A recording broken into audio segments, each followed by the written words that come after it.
Hello, Sabina. Thanks for coming. So, today maybe we have more practice and the questions are welcome. Just try to be, just try to sit in silence. See if you have questions. See if you could sit in silence.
Okay, that's 2 or 3 minutes of silence sitting.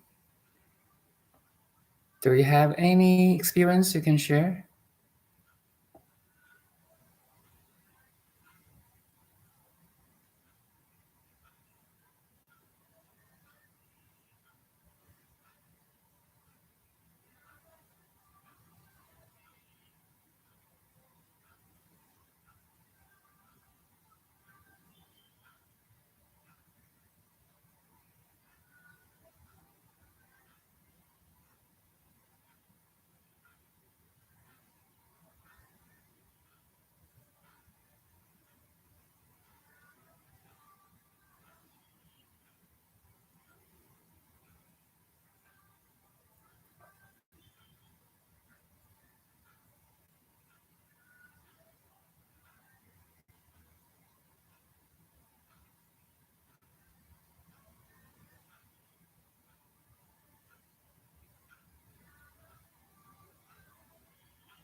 I did various little meditations yesterday, and slowly it's easier each meditation. Very good. So meditation again have two categories. Has two categories. One is one-pointed concentration. The first one is the one-point concentration, or let's say you have all your attention on one object. Like you can see a candle. We call it candle gazing. It's a traditional way. Or you can look at an image of your master or Buddha or Jesus or God, any image that you can focus on. Or in the nature, you look at a beautiful flower with your full attention just for a couple of seconds or minutes.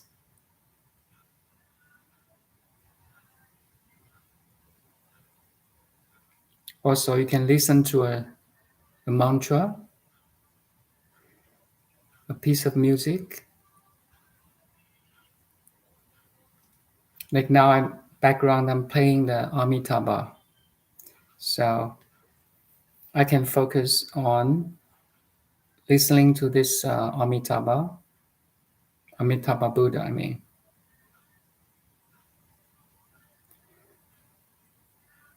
Also, you can focus on what you taste, like while you're eating a food, a drink, a coffee, you're fully present of drinking. Like you have your tongue fully touching the food and savor the taste. Like now, even if you're not eating, you can go to your tongue, have all your attention on your tongue, feel it, feel your mouth.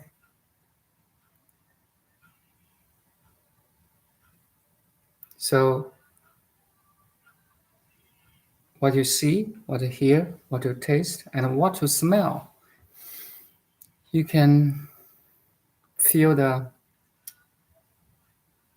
air going through in and out your nostrils,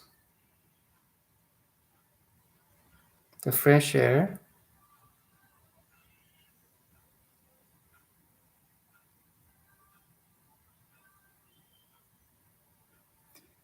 And the fifth one is what you touch, right? You can touch anything you like. Maybe touch a spiritual book, touch a statue, or touch this Vajra.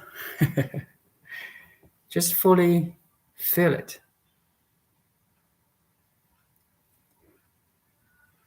You are in full contact with this physical object. Its temperature, its hotness, its texture. Also, you can open your eyes and see the color, see the shape. You're fully present. So that's the one-pointed concentration on five senses, right? And the last one is the sixth. You can visualize a red apple. You can close your eyes or open your eyes, doesn't matter. Close your eyes more is easier for you. Red apple.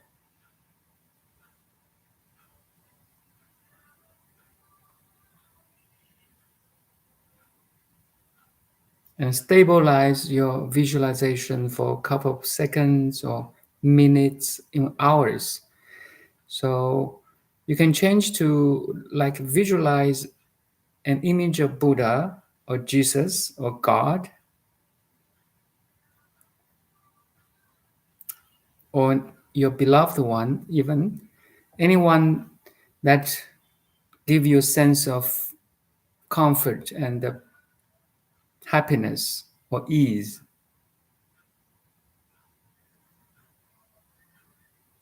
Visualize now.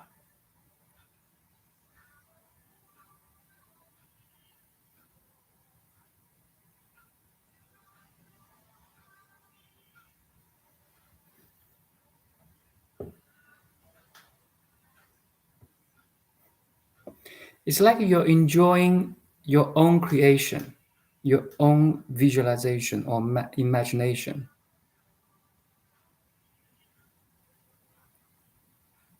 So that's the one point concentration on six senses, right?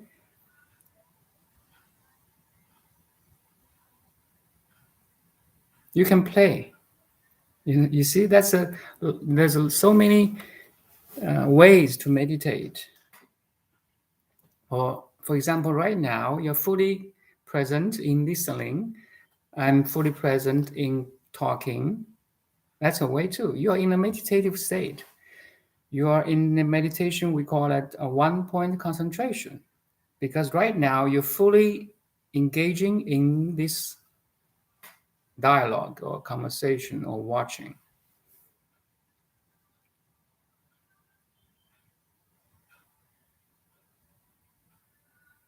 So that's one category of meditation. I call it one-point concentration to the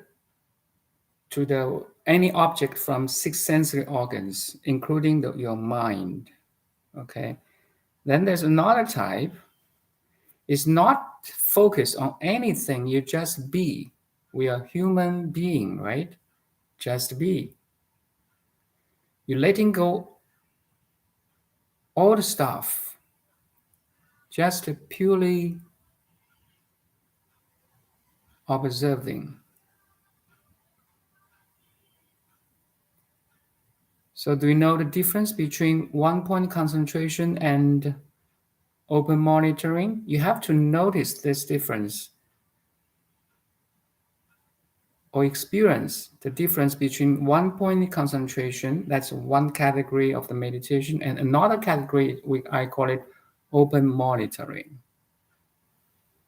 Open monitoring is a process of defocus, okay, deconcentration. You're not focused on anything. You're not concentrate on any object from the six sensory organs.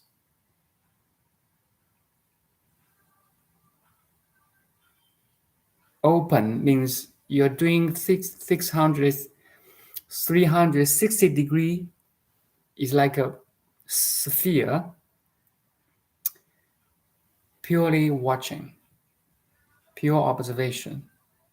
Do it now, please.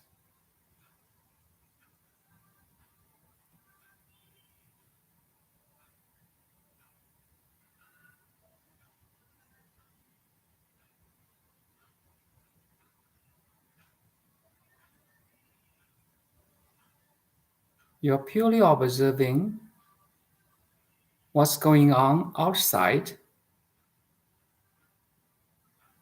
your room, any sound, your body sensation, fresh air, plain taste of your tongue, and your mental activities. Watch it like a cat waiting in front of mouse.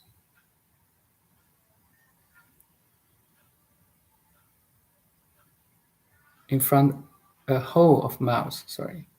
If a mouse is coming from the hole, you don't catch it.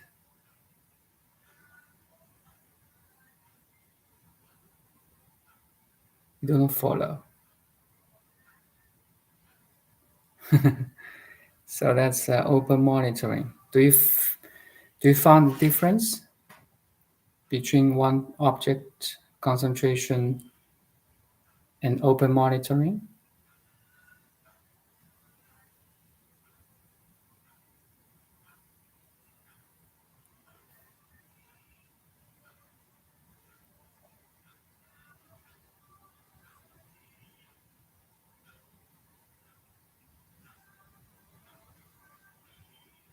Very good.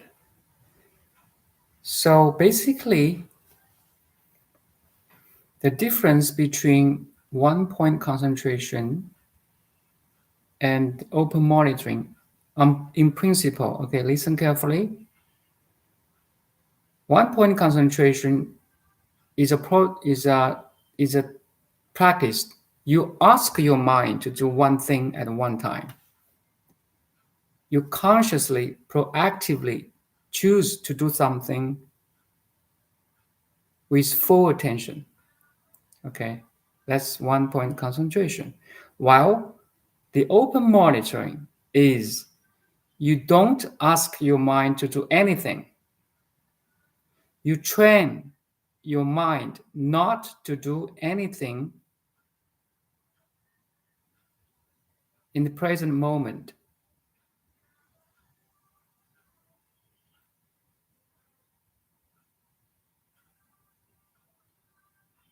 Your attention is not on anything yet. You're not attentive to any object from your six sensory organs, like image and sound, a smell, a taste, a touch, and a thought, or any mental activities. So,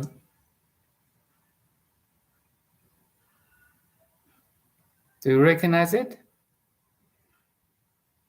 One is you ask your mind to do anything, to do something fully present. I mean, you are doing something with full attention, while another one is you're not doing anything. It's a process of deconcentration, non-doing, okay,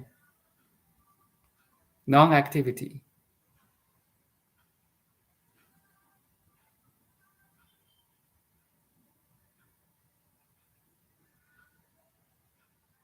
If you really find the difference between these two, then congratulations, because now you enter the door of meditation.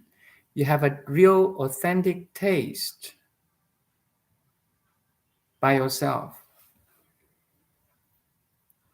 Traditionally, if you look at the traditional techniques like samatha, you focus on your breathing, you focus on candle gazing, you focus on listening to the mantras, or you repeat mantras proactively through your mouth, through your mind.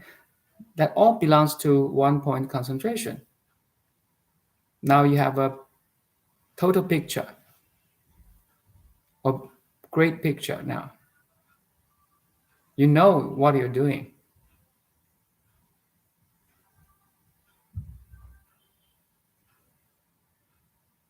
Sorry,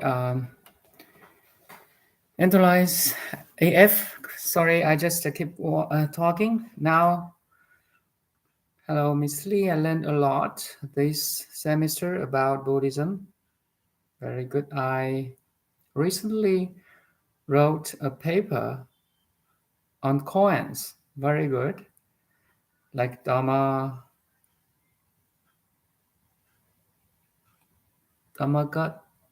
and Sutra, and the use of literary devices, metaphors, orthography, and to make the teaching for the Buddha more accessible, approachable, and easy to disseminate. Also, to inspire devotion among readers. I never knew much of the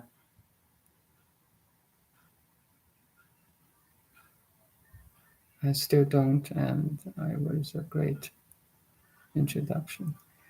Very good. So, at a young age, you are so interested in this text or contents of awakening. I would say the Koan, the Buddhism, is the contents of the mind to wake you up, to make you become Neo in the Matrix.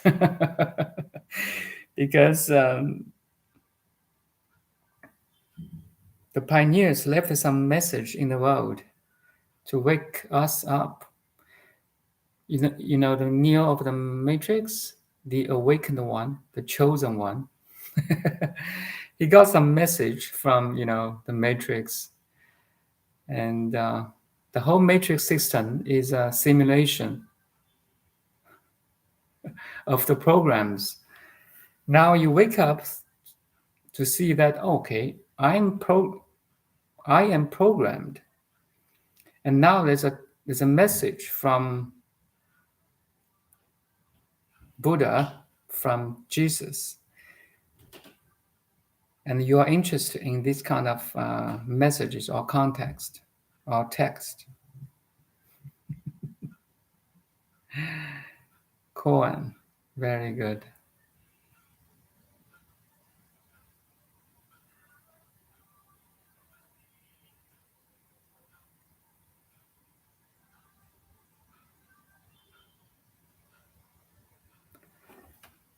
Let me say you use the word of Dharma.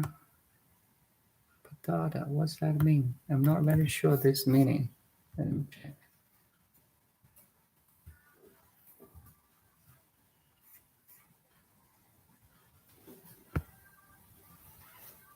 Oh, Dhammapada is connection of saying of the Buddha in verse. Very good.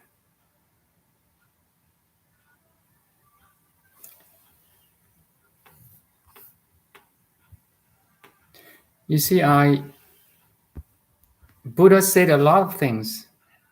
Buddha's teaching last 49 years.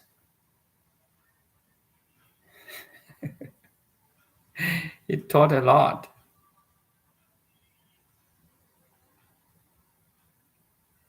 Sometimes we get lost in Buddha's teaching because his teaching is so wide and deep.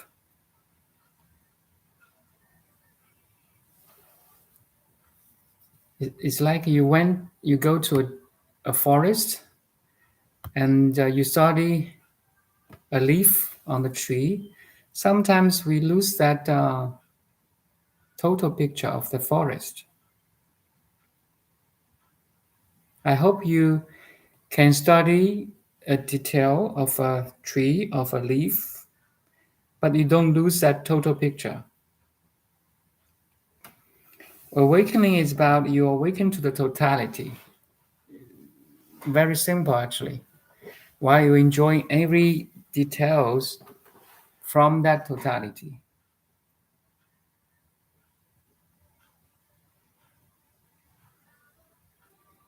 What we did just now is the open monitoring is try to open our mind and heart to that totality, openness.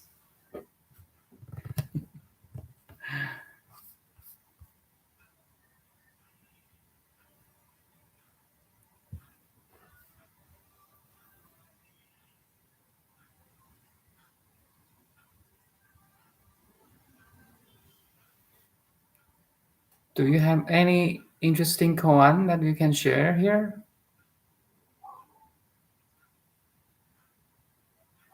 You can give us a link.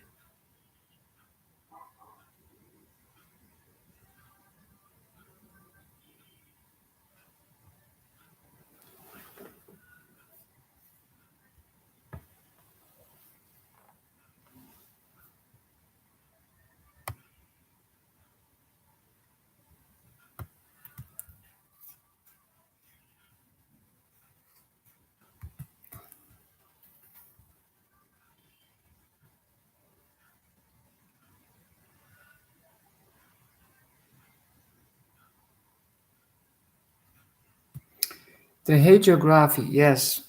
Sometimes, I was inspired by the story of the Zen masters. There's once there was a time I was listening to a monk, a Taiwanese monk, talking about the Zen master stories, their lives. I was so touched.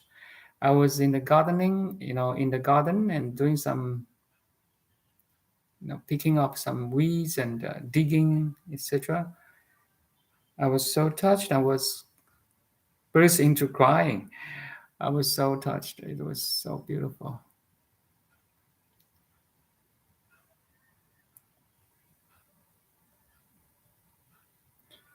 Sometimes in the path of awakening, we need a figure, like a sage or saint, to inspire us. If we look at their life stories, their details of their path of awakening, we may learn from there too, right? It's an inspiration for us to, it's an encouragement for us to, to follow them, to study them, to become them. Very good. Congratulations, my Dharma friend. For example, the sixth patriarch Huineng, the fifth patriarch Hongren, the first patriarch of Dharma, Bodhidharma, their stories was so touching, very influential in my path of awakening.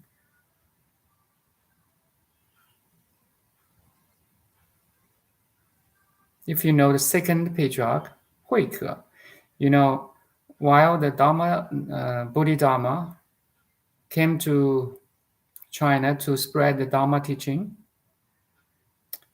it was not easy because Bodhidharma's teaching or Chan or Zen teaching is so direct, is a sudden enlightenment, and it was like rejected by most of the monks at that time. And Bodhidharma went to an emperor. This emperor, Liang Wu Di, the emperor of Liang, built up a lot of monastery temples, ordained, helped the food and shelter of a lot of monks, contribute to the development, the Chinese and Buddhist development in China back to 7th century. He did so many things, and he asked Bodhidharma, the first patriarch, do I have any merits to help build up so many temples and help so many monks? And Bodhidharma said, no, not at all. Just give you a number. The Emperor Liang built up more than 100 temples, physical temples, really temples at that time. And Bodhidharma said, you have no merits.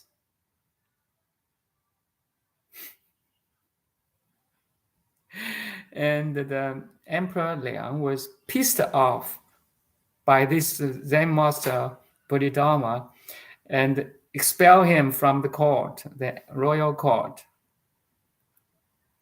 And Bodhidharma just left and went to the temple of Shaolin Si. If you know Kung Fu fighting, Shaolin monks, and sit there 9 years facing the wall, sitting facing the wall. After 9 years of sitting facing the wall without drinking, without eating, without going to washroom, now came the second patriarch, Huike. Huike heard about this Bodhidharma, the first patriarch, and he wanted to get enlightened and want to become his disciple. And he went to the cave where the Bodhidharma was sitting. 9 years, my dear friend. It's a very historical event, Okay, in the Chinese Chan development.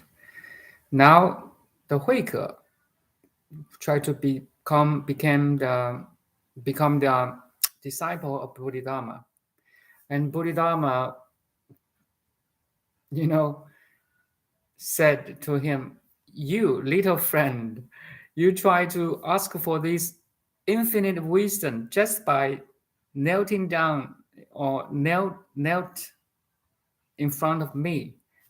That doesn't make any, how to say, you're not determined enough.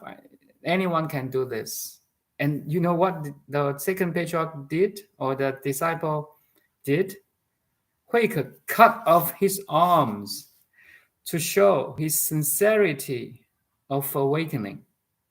He cut his left arm, and present to the first patriarch as an offer to show he was determined to attain Buddhahood. Does anyone in this time, in this generation, has this gut to do this? I'm not encouraging any physical damage to ourselves to do this, but just give you an impression.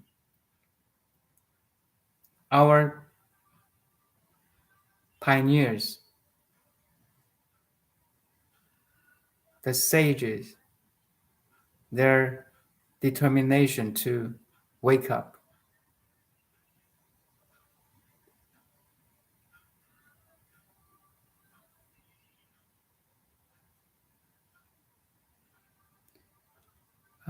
Here come. Hi Sabina. Yesterday I act with total respect with other persons around me, accepting as they are, and I felt more light myself. Very good.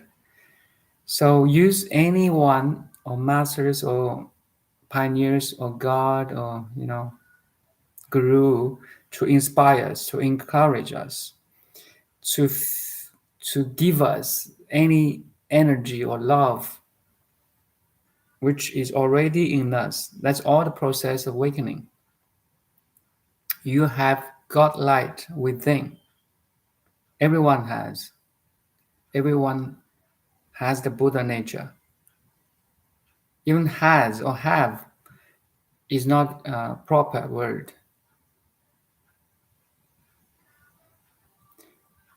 because you are it. You cannot have something that you are, right? Anyway, congratulations. We are light workers. In a total perspective, we are just a light, right? Travels in the universe. Now we manifest it as in a form of a human, of a human mind, to learn, to evolve.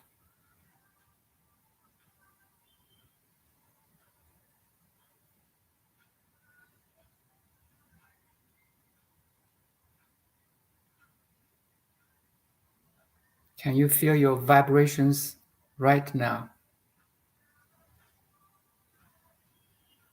The God presence.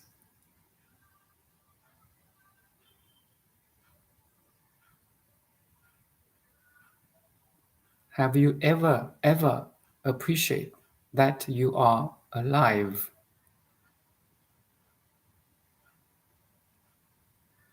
The teamwork of whole cosmic intelligence right now is making you alive, making you aware, making you conscious.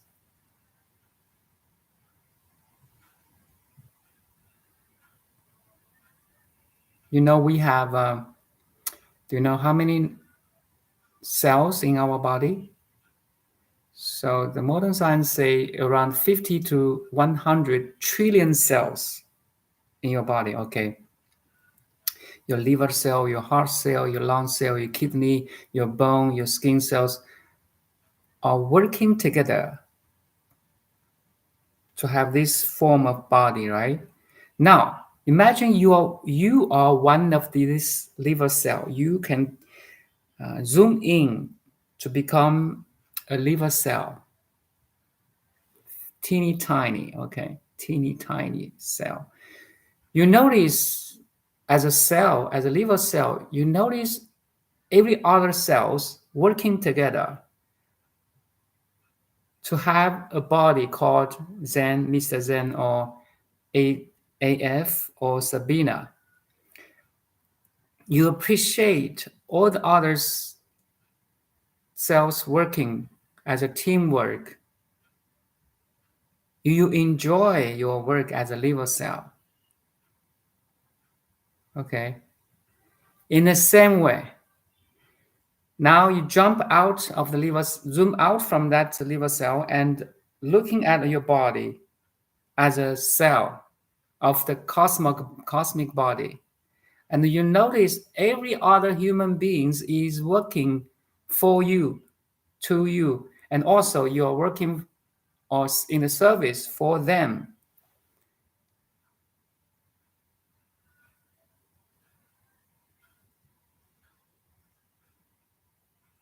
Right now, at this moment, everything in the nature is working for you.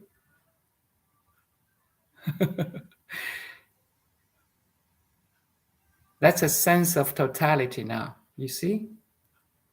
You will thank for everything, every job from nature, from human civilization too. Without internet, without computer and cell phone, without the mastery over magnetic field, we human beings, we cannot talk in this way. So everything you can see, hear, touch, taste is a heart cell, is a lung cell, is a skin cell, is a bone cell to make you alive or more alive. In this perception, you will live in ocean of love.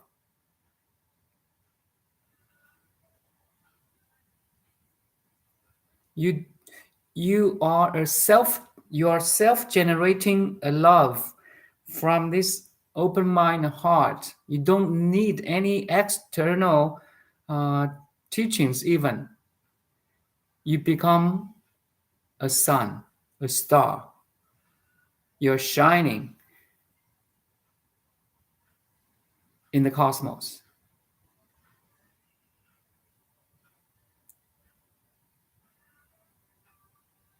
Even though you're living in a finite body, but your heart can be as huge, as infinite as cosmos. You see the beauty as a human being. Our mind could as big, as great as the whole cosmos.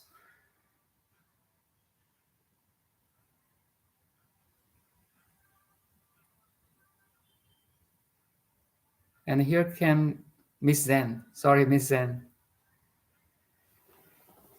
I love coins, but my mind doesn't love them because they are elusive and unsolvable for it. A teacher said that a koan can only have one answer, which is not an answer, but an awakening shift. Yes. So in this perspective, a koan is very special, is a tailor-made. Koan has no, how to say, a fixed principle. It's a response to a specific situation. Majorly depends on the disciple. How are they? I mean, what level are they in the path of awakening? and the specific situation there. In the Zen koan, there's a Huangpo Chen, the master Huangpo. So he was awakened just by his teacher calling. So the scenario is like this: Huangpo is a very advanced level of practitioner or seeker. So he was walking like in a garden with flowers. So he smelled flowers like, say, rose, and he was enjoying the whole, the, how to say, aroma of the flowers, or the whole atmosphere of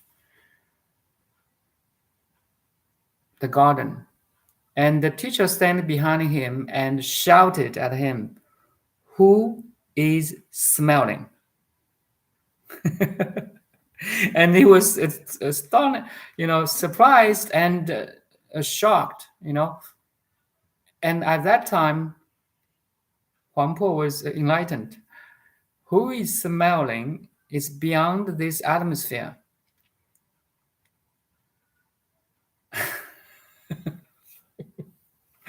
Anyway, you see, there's so many koans, right? And each one is very special.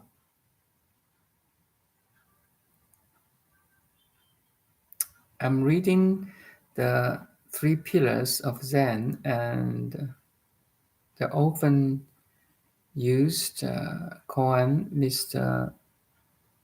CM, quite intense and effective. Very good. Keep reading it. You may get enlightened or have a shock, have a wow moment while you're reading.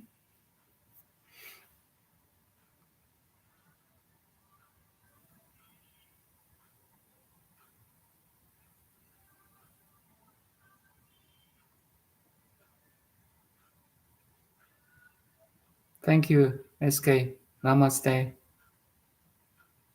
Namaskar. Thank you.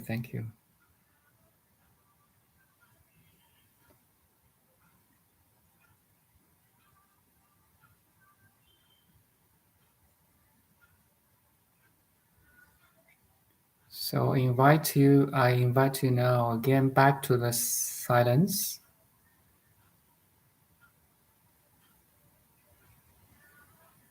Even put aside anything like koan, like Zen master, Bodhidharma, or Huike. Back to your source.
In this silent sitting, can you see your projections?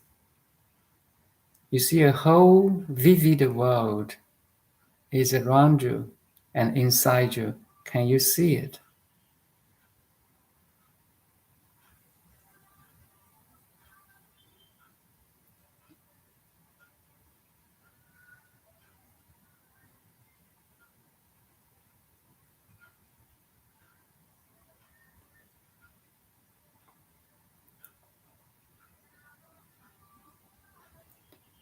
Very good. You can see your projections. Again, I use that metaphor of mirror and the reflection. Now you are more than three-dimensional or four-dimensional conscious mirror. You see all your reflections in you.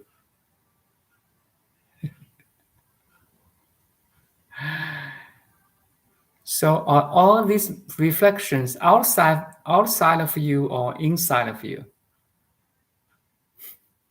Ask this question. Look around. Is my image, my voice, or your room outside of your awareness or inside of your awareness?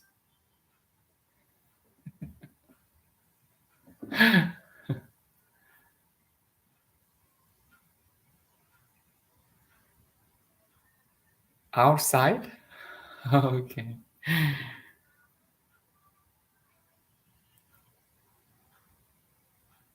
Inside? Okay.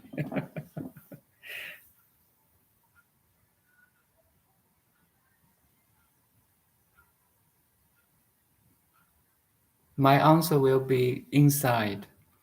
So Sabina, I ask you another question. Can you draw a line, a circle, or sphere?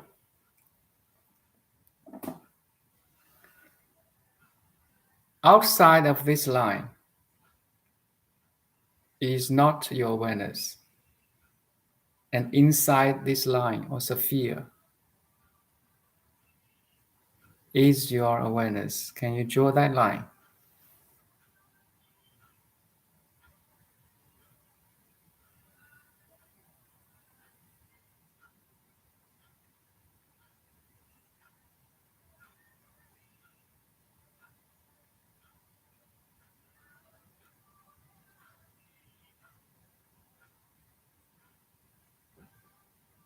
You can draw a line. I mean awareness, not your body. In the perspective awareness, can you draw a line that this is beyond my awareness and that is in my awareness? Can you draw a boundary that this is within this boundary, this is my awareness, and beyond this boundary is not my awareness?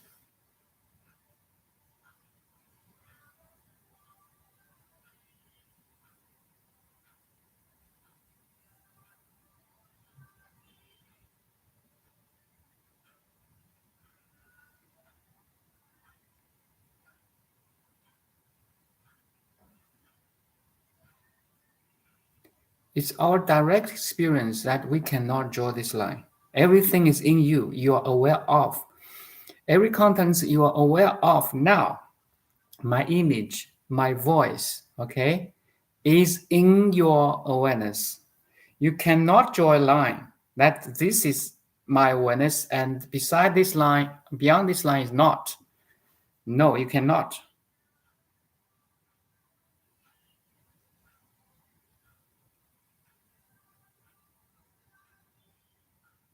Once you can see my image, this image is in your awareness.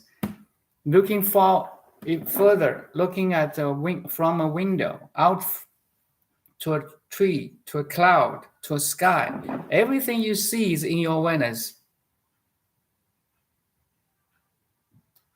Without your awareness, there's no such thing as a tree, as a cloud, okay? You see, awareness and contents awareness is indivisible, cannot separate it.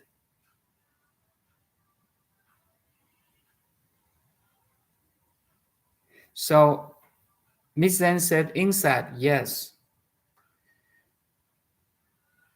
But ultimately, there's no inside or outside, yes.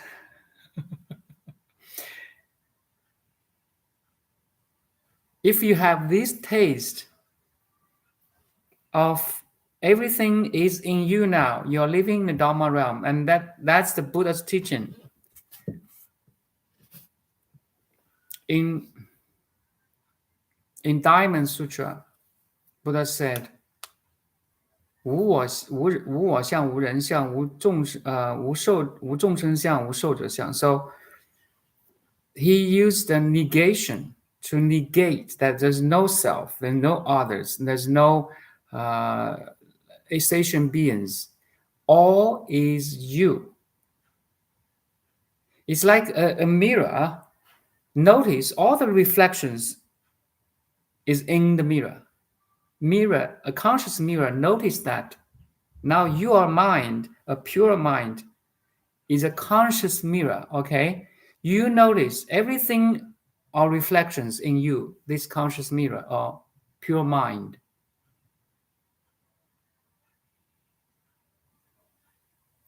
It's a conscious recognition. If you can stabilize this recognition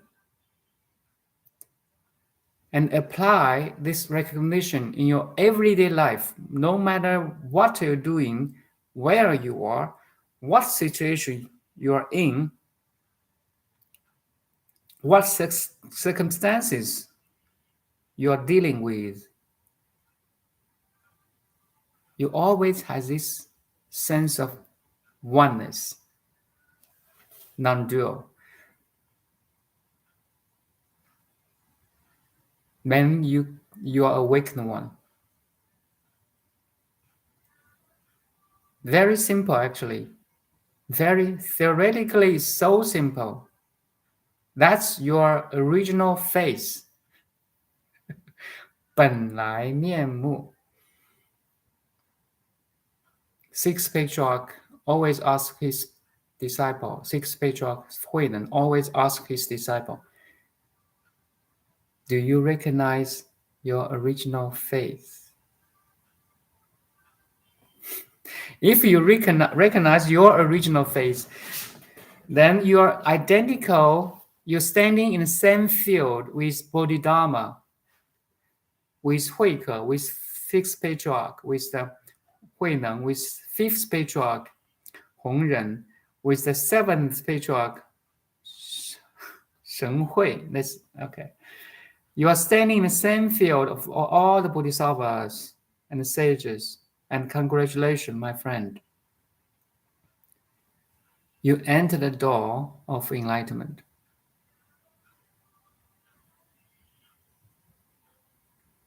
The rest of work or practice is you remain this recognition. There's no limitation when you enter this state. There's no limitation at all. The application will be infinite because now you enter the field of infinity, immortality, or total freedom. You see, the power of awakening is beyond words. That's why people try to get awakened, why Shakyamuni Buddha or Gautama Buddha, left his royal family, left his wealth,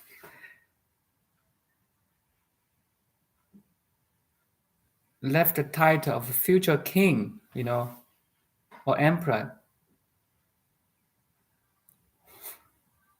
If you understand why he did this, you are awakened one.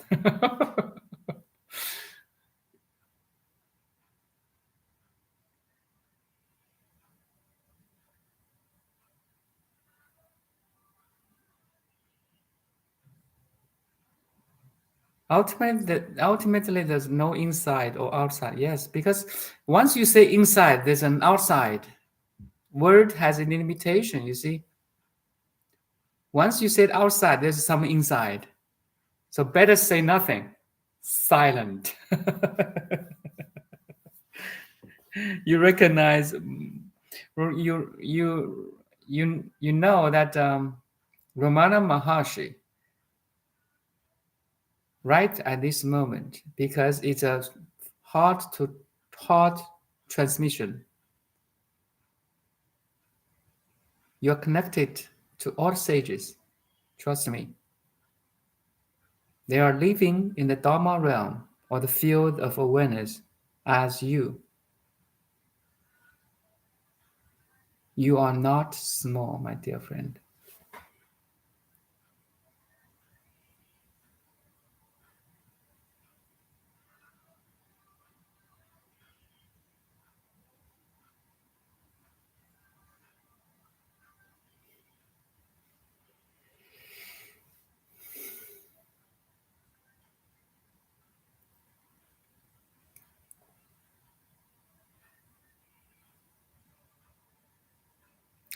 I feel the awareness inside and untouchable for the outside things and thoughts. Try to meditate it more, Sabina.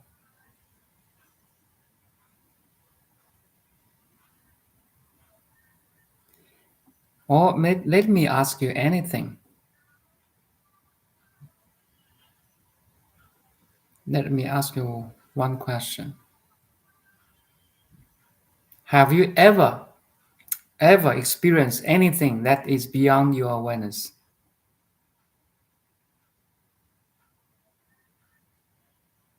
Have you ever experienced anything that is outside of your awareness?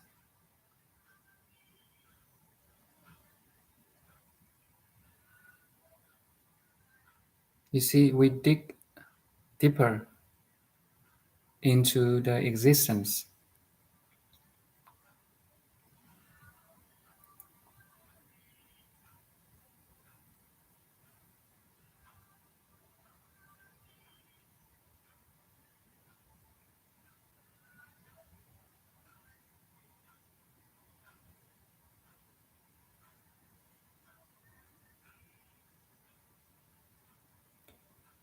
Yes, a totally resolve. Very good. We are living in totality right now. We are interconnected with everything right now.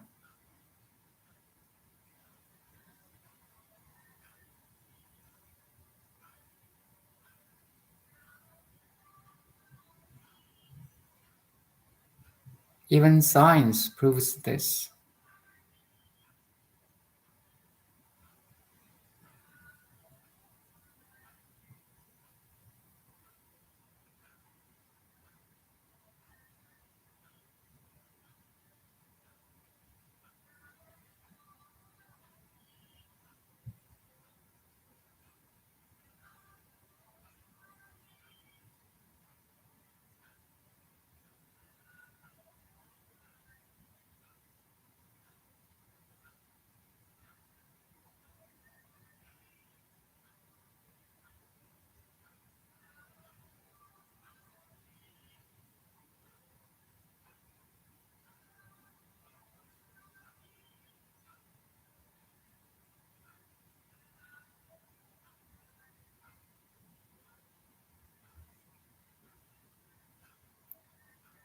Feel it right now.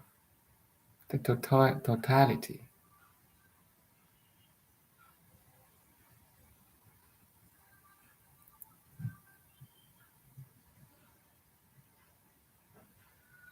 And say thank you. Thank you, everything. Thank you, air. Thank you, sky. Thank you, trees, ocean,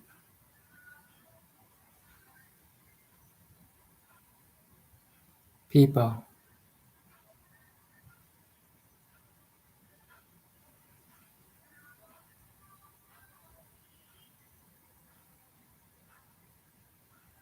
family.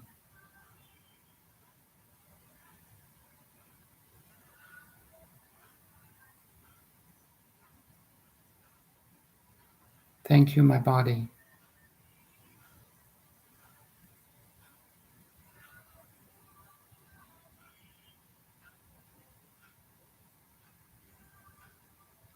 Thank you, my energy flow.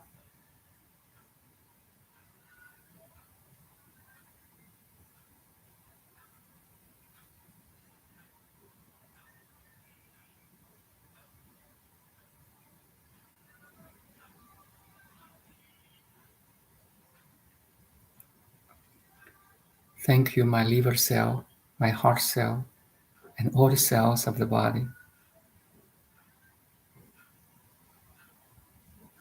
And thank you, the liver cell and the heart cell of other person. You see? Thank you, planet Earth.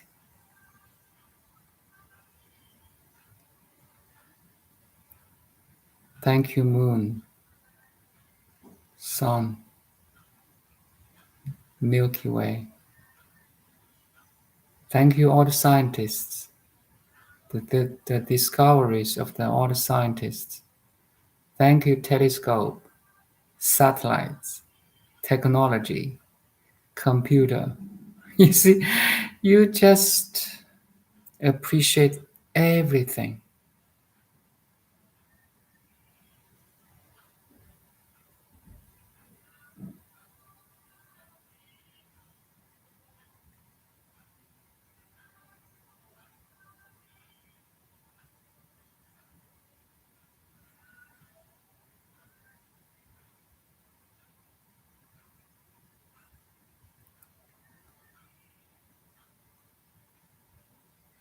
Send your love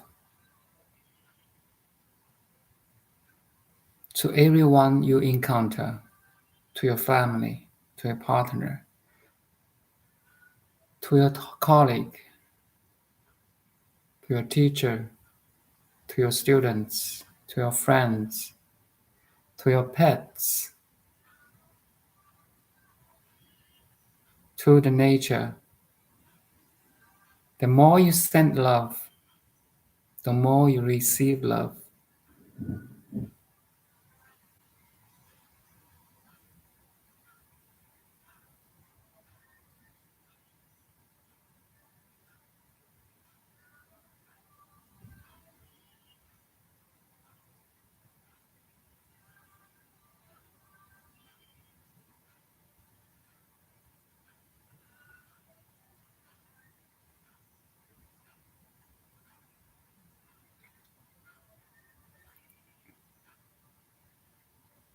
And eventually you thank for yourself. When I say yourself, you thank for the whole creation.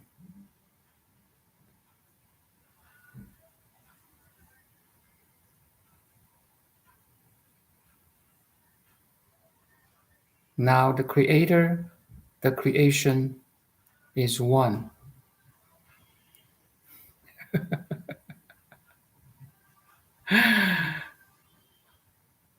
Do you follow? It's a play of the cosmic intelligence, you see?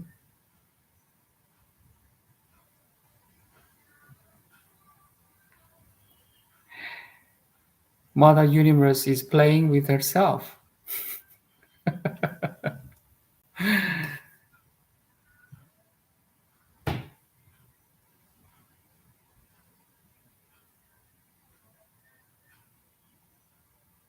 Or you enjoy this play, this dance, this symphony, this masterpiece.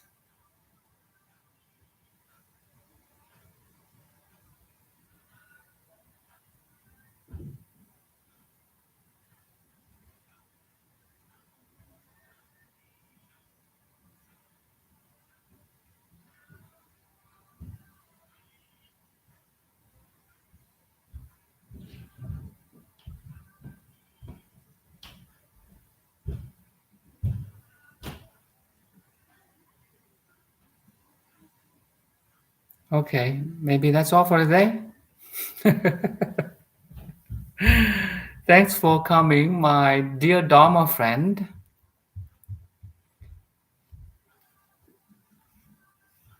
And congratulations for your improvement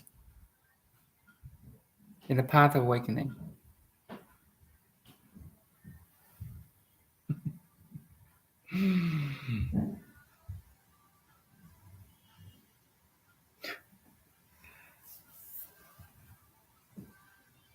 See ya, Sabina. Thank you.